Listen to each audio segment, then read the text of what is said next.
What happens when a kind-hearted black man helps a stranger at a gas station, only to be pinned like a suspect in broad daylight? The crowd watched in silence until one man in black stepped forward. What followed flipped the entire scene upside down and left everyone speechless. Before we begin the story, write in the comments where you are watching us from. You ever have one of those days where the heat ain't just in the air, it's crawling on your neck, sitting heavy on your back, daring you to do one more kind thing before the world slaps your hand away? That was me, August L. Dorsey, 48, community organizer, son of a preacher, mechanic by trade, and apparently public enemy number one at the wrong gas station on a Saturday morning. I was on my way to drop off some bottled water and a box fan to a shut-in elder down on 9th and Broadway. I just fueled up my old Dodge, a dusty burgundy 95 Ram I keep running out of sheer willpower and duct tape. I saw her right as I was climbing back in the cab. White lady, maybe late 60s, sweating like a cold soda in July. Her Oldsmobile was coughing and spitting steam like a dragon with bronchitis. I didn't hesitate. That's not how I was raised. I walked over, gentle voice, hands where she could see 'em. "Ma'am, I think your radiator's bone dry. Pop the hood. I'll take a look." She gave me a scared glance at first, the kind that's more reflex than reason, but then she nodded. Hood popped. I ran back inside the station, grabbed a gallon of water, bag of ice, and a Gatorade for her while I was at it. On my dime. Poured the water slow into the radiator like I was baptizing it. Talked her through it so she didn't panic. Her hands were shaking when she took the bottle from me. "Thank you," she whispered. "My son, he's in Oregon. I didn't know who to call." I gave her a kind smile. "You just did." And right then, when the moment should have been all dignity and neighborly grace, that's when the sirens showed up. No, not blaring, no rush, just slow rolling like they owned the heat and the asphalt. White cruiser, 2 white uniforms, one bald, one with that high and tight cut that screams, "I got a problem with somebody every day." They didn't wave, didn't nod, didn't ask a thing. "Sir," the bald one barked, stepping out like he smelled trouble, "what are you doing to that vehicle?" I blinked. "Helping her. Her car overheated." He glanced at the woman. She nodded. "He's helping, officers. My engine." "We'll take it from here," the high and tight cut snapped, waving her off like she was an annoying customer at a bank. I stepped back, hands still up like I was holding invisible peace. "I was just—" "You fit a description," Baldy interrupted. "A description of what? A black man being decent?" "Sir, we're gonna need ID," said the other one, already closing the space between us like I had a getaway plan tucked in my sock. Now, I've been black in this country long enough to know when I'm not being asked. I'm being handled. Still, I didn't flinch. I handed over my community ID badge, my driver's license, and a flyer I'd just printed for a food drive next week. He squinted like it was written in hieroglyphics. "You work for a nonprofit?" "Volunteer. I help out wherever I'm needed." "Yeah? And you just happen to be needed here?" I stared him straight in the eye. "Yes. But see, the thing about eyes, they tell on folks. And these two weren't interested in truth. They were sniffing for weakness, something to twist.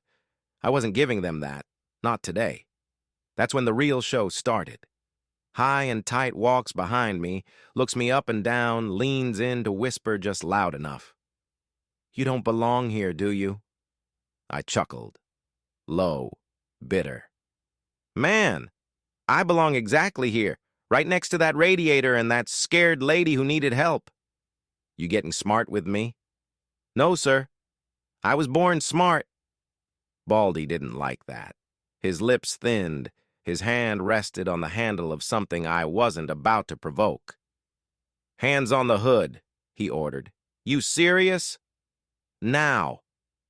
Now here's where folks usually mess up. They ask why, they plead, they argue, but I knew better. I turned slow, laid my palms on the burning metal. My shirt soaked up the heat like guilt. And the whole while I'm thinking, is this what it costs to help someone now? A set of cuffs and a lesson in humiliation? People were starting to notice. A teenage girl across the pump island froze with her slushie. A brother in a pickup truck leaned out his window. Cameras were coming out. Phones held just low enough to not get caught, but high enough to catch everything. I could hear the older woman, bless her, trying to speak up. He was helping me. I can vouch for him. They waved her off like wind in a storm.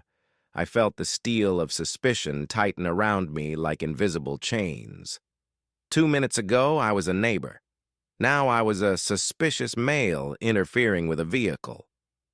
You got any priors? Baldy asked like it was a routine question. I got one, I said calmly. I've been guilty of caring. Funny, the other one muttered. You'll think it's less funny downtown. And in that moment, with my face nearly kissing a hot hood and 2 uniforms breathing down my neck, I realized something that stung deeper than the heat. It didn't matter what I did. My decency wasn't bulletproof. My kindness didn't grant immunity. To them, my skin was the crime, and every good deed was a disguise they didn't trust. What happened next changed everything. You do not want to miss how this spiraled, and how far they went when the system kicked into high gear. Let me tell you something. When you're pinned to the hood of your own truck, your knees aching from heat-warped concrete, and all you did was help an old lady not pass out in 100-degree weather, you start seeing things differently, not philosophically, physically. Like, you notice sweat tracing down your cheekbone and dropping off your chin in perfect rhythm, drip, drip, right as that squad radio chirps like it's proud to be part of the circus. You got cuffs? One officer asked the other, loud enough for the world to hear, but quiet enough to pretend it was protocol. The other one didn't answer. He just pulled out a pair like he was opening a beer, the kind of motion that said, you ain't the first, and you won't be the last. I ain't resisting, I said, voice even. Because when you've got a history, a name, a family, you keep your voice even. You don't raise it. You don't blink funny. You breathe like your life depends on it because sometimes it does. They didn't say a word. The bald one pulled my arms behind my back, tight. Not like a warning, like a message. Like you need reminding. My wrists popped, but I didn't let them hear me grunt. That's the kind of pride you learn the hard way. Quiet, controlled, but burning under your skin like coals. By then, a small crowd had formed, not huge. 5, maybe 7 folks. A young brother in scrubs, a girl in a waitress apron, that same teen with the melted slushie. They weren't shouting, not yet. They were watching, holding their phones like shields, praying those screens could protect somebody this time. One woman stepped forward. Short hair, purple blouse, big earrings swinging like chimes in a storm. What exactly is he being arrested for? She asked. The cop didn't answer. He didn't even look at her. That silence, that dismissal, that's where the anger grows. Not in what they do, but in what they refuse to see. They walked me toward the cruiser like I was a wild dog they just caught sniffing around a picnic table. Each step was slow, humiliating. I looked at my truck, The driver's door still open, fan and water in the passenger seat, gospel playing faint through the speakers. Kirk Franklin singing about grace while the system shoved me into a steel box. That's when I heard it. A thud. A soft, wet thud, followed by gasps. "She's down!" someone shouted. I turned my head just enough to see the old lady, the one I helped, collapsed beside her car. Her hands stretched toward the bumper, her purse spilled like a busted dam, receipts, tissues, a bottle of pills rolling away. "I told you she wasn't right," I snapped, trying to step back, but the officer gripped my arm tighter. "Stay still. She needs help. For real this time." They didn't move. I saw it in their faces. That split-second confusion when the world doesn't follow their narrative. Like the script changed and no one told them. But the crowd moved. The brother in scrubs ran over, knelt beside her. "She's not breathing right. Anybody got water? Epinephrine? Anything?" A second later, someone ran into the station store. Another called 911, ironic, considering the ones already there couldn't seem to dial compassion. "She needs her bag," the girl with the slushy yelled. "Her medicine's in there." And still, the cops just stood there, one hand on my back, one hand on his belt, as if trying to decide if this situation required action or just another excuse. I turned, locked eyes with the bald one. "You really gonna let her die to prove a point?" His grip loosened just a hair. But that was enough, because that's when he appeared.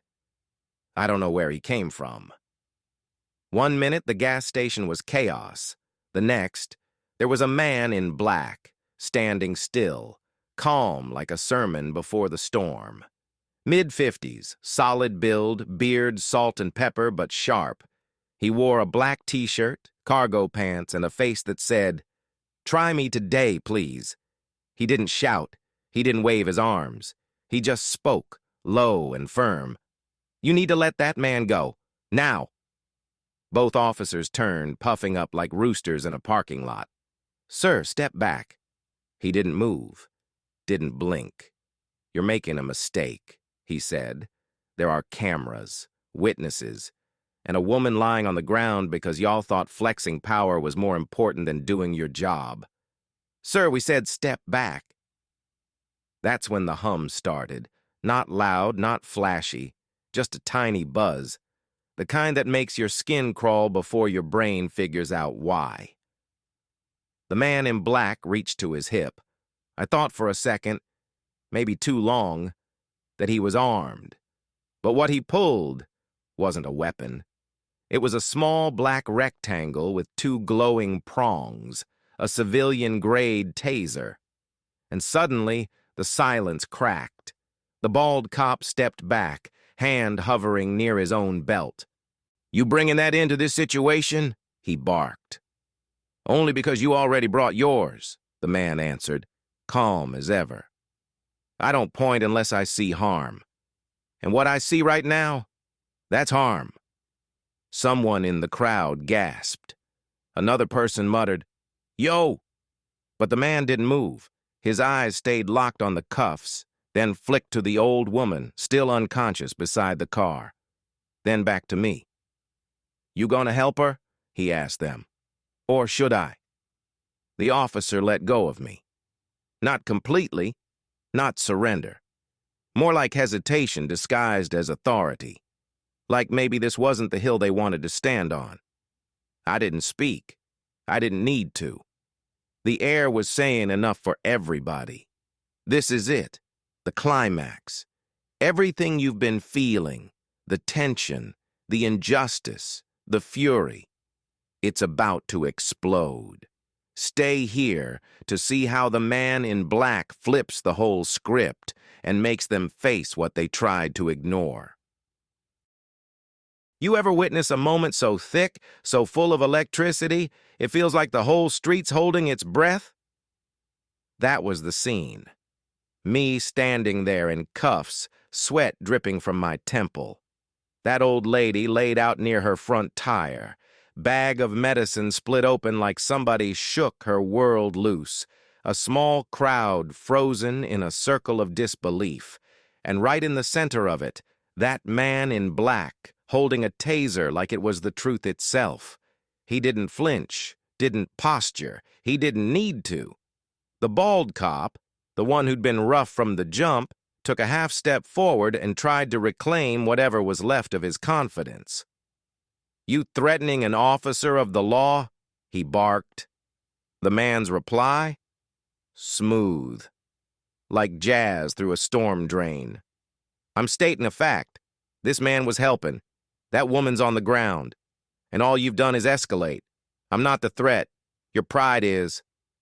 That silence that followed, you could hear a single bead of sweat hit the concrete. Then came the voice that cut through it all. "She's moving!" It was the waitress girl, the one who never stopped watching. She had the old woman's hand in hers, gently waving a paper plate like a fan. "She needs water," she said. "I think she's waking up, but she's confused." And just like that, the cops realized the camera was no longer metaphorical. It was literal. Dozens of phones up now, streaming, flashing red dots, blinking like judgment itself. One dude even had a lapel mic clipped on like he was running a podcast. The officer with the buzz cut looked to his partner. You could see it in his face, that cold realization that the spotlight wasn't going anywhere. The usual script was off. This wasn't going to be tucked away in a report with a suspect was non-compliant note. This was live.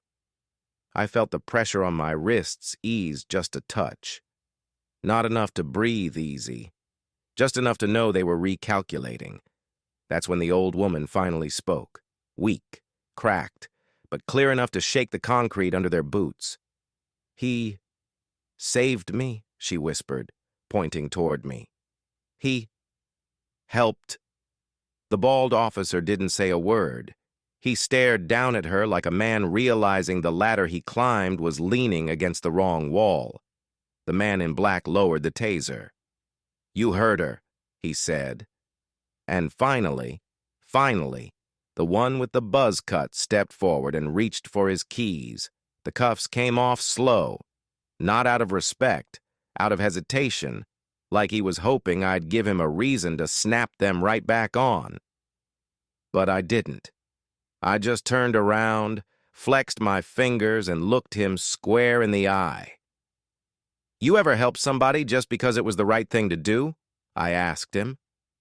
He didn't answer, just stared at the concrete like maybe it had the words he was supposed to say. I took a slow breath and walked back toward my truck. My bag of groceries still sitting on the front seat. The door still hanging open, letting the gospel hum float out like smoke from a revival tent. Kirk Franklin still singing about grace. The crowd? They didn't clap, didn't cheer. This wasn't a movie. It was heavier than that, deeper. They watched like folks who had seen too much to be surprised, but couldn't look away from justice trying to claw its way back in. The man in black finally stepped forward, now just another citizen with no badge, no weapon drawn. "Name's Devin," he said quietly as he approached. "Former military. I've seen a lot of wrong in my time. Didn't plan on adding more to that list today." I nodded. "You didn't." We shook hands. Firm, real, not performative. Behind us, the cops radioed something into dispatch, mumbled phrases like resolved on scene and medical aid present. You could hear the paper being reshuffled, the spin machine warming up. But we weren't listening. The paramedics pulled up minutes later, helped the woman onto a stretcher. She kept gripping my arm like it was a lifeline, even as they guided her away. "You're a good man," she whispered. I didn't reply. Sometimes silence says more than words ever could. Later that night, the footage went viral. Of course it did. Not because it was shocking, but because it was familiar. Folks from Philly to Fresno said the same thing. I've seen this before, but this time it had a different twist. A man in black stepped in. A crowd didn't back down. A woman told the truth. And me? I didn't become a symbol. I didn't want that. I became a reminder that doing the right thing still matters, even when the system forgets what that looks like. That black men aren't born suspects. That grace ain't a weakness. It's resistance with a backbone. Now I go back to that same gas station every Saturday, not out of spite, not to prove anything. I help folks pump gas, carry groceries, patch up tires when I can, and every now and then someone recognizes me. They say things like, "I saw what happened." That was powerful. You know what I say? I just showed up.